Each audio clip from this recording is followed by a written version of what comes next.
So Mike, talk to me about the ubiquitous mosquito netting.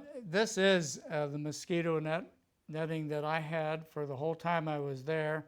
Almost certainly the most valuable possession I had for the entire time, because mosquitoes were pretty bad, and there was malaria that did happen in the Hanoi area. So this was very important. Of course, I didn't have it the whole time. When you were being punished or tortured, there was no sign of a mosquito net anywhere around. So, but anyway, this is one of the most valuable things that I had, no question about it. And maybe demonstrate a little bit the ties and how you talk about the rats. Yeah, and the way this thing was used, as you can see these strings, and you would string it up like a little rectangular tent. And for sleeping, usually all you had was a straw mat, which lay down on either concrete or hard boards.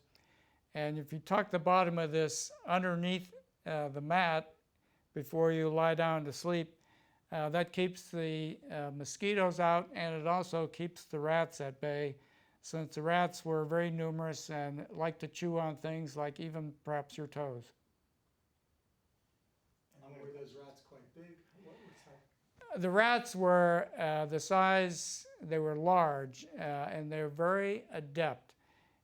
You could see them moving around the compound by actually a single electrical wire strung between two buildings, for example.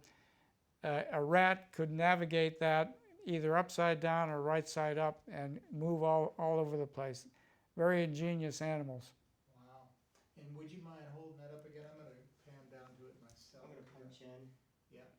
and maybe he grabs a string, or I'll just pan. Yeah, kind of.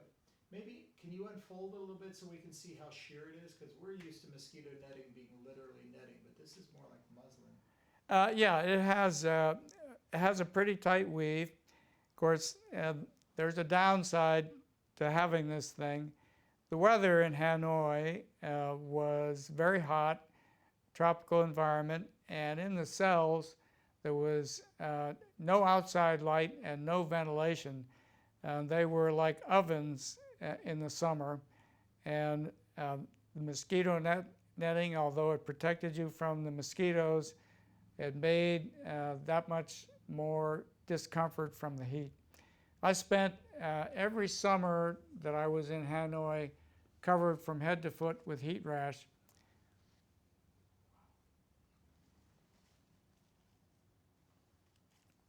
That's really powerful. Okay. So Kent, you good on that? Yes, You need a punch in on that? yes, sir, I got it. Okay. All right, let me widen that a little bit. Still rolling. All right, Mike, what do we got next?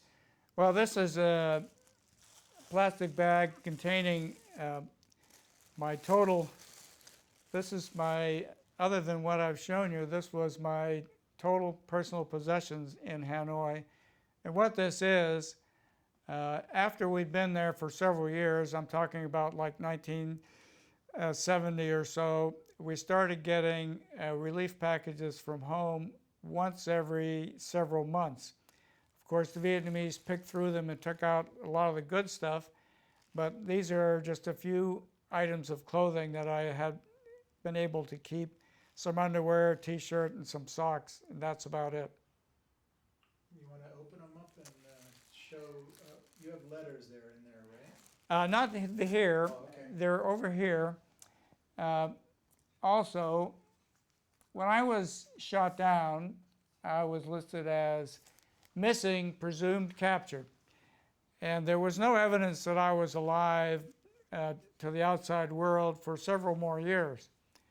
I finally was allowed to write a letter, and so that was the first evidence that the outside world had that I was alive. When we did get packages, we also, by that time, there had been limited delivery of mail. You might get 2 or 3 letters a year on a very small form, nothing very large. And the letters you wrote were very much the same. And I have here a few pictures that I got in the mail of my of my then wife, Alice.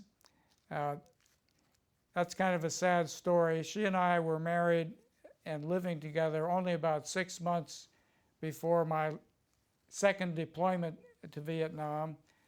And so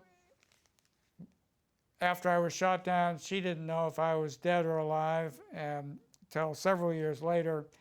And by that time, things had changed, and after the war, we just couldn't put it together. We stayed together for a couple of years, never happy. We're both different people, and finally divorced. And these are a couple of the form letters. You write them on a form, and which is a Geneva Accords form, because even though the North Vietnamese did not follow the Geneva Accords, they were signatories. And of course, their excuse was that since there was no declaration of war, we were criminals rather than prisoners of war. That was their attitude for the entire time. And here's a card. I did get a couple of cards around Christmas time from other family members. But this was in the latter part of the war. First several years, no mail in, no mail out for me. Wow. What's your headroom, boss? Yeah, I've got a problem. I'm zoomed in and I can't. There we go. Oh, okay. Okay. Do you want to see one of the cards, Patrick, or not? Yeah, I'd like to see the one with love on it. Talk to me a little bit about that, Mike, what it meant to have that. Well, it was very nice to get, you have to think of the environment we're in. Of course, there were no electronics. The only news from the outside world we ever got was from new prisoners. And if you remember the history of the Vietnam War, President Johnson, on the eve of the 1968 presidential election, halted the bombing of North Vietnam. And so until the bombing and other combat started back up again in North Vietnam in 1972, during all that time there were no new prisoners and thus no news. And so mail from the outside was really a godsend. This is a Christmas card I got from Alice, probably about 1970 or so. And it was a very nice thing to have from home. And I got a couple of other cards from other family members. Perfect, Mike, perfect. Want to take a look at, you've got a log, let's see, the logbook. Let's take a look at that black and white photo and hold that up, please. Okay.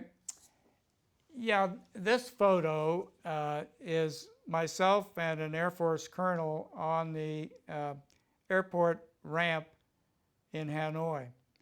And the routine was that we were lined up and there was a table with American representatives and Vietnamese representatives, and they'd call out the names one by one when your name was called.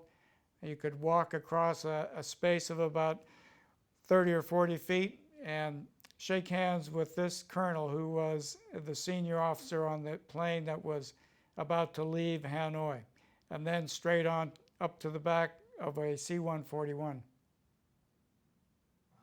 Do you remember what was going through you in that moment? Great relief.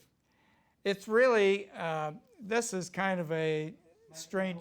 One more, just want to go close in on it. Same thing, you're showing it to Patrick. Yes, okay. This was kind of a strange story. The routine was that we were to be released in stages based on how long you had been a prisoner. People there the longest were to leave first.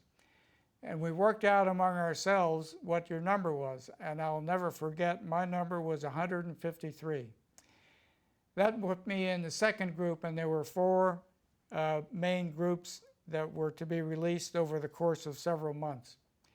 And of course, just as we feared, and the reason we had it set up that way was because at any point the ceasefire could break down, there would be violations, there would be a cessation of agreement or what have you.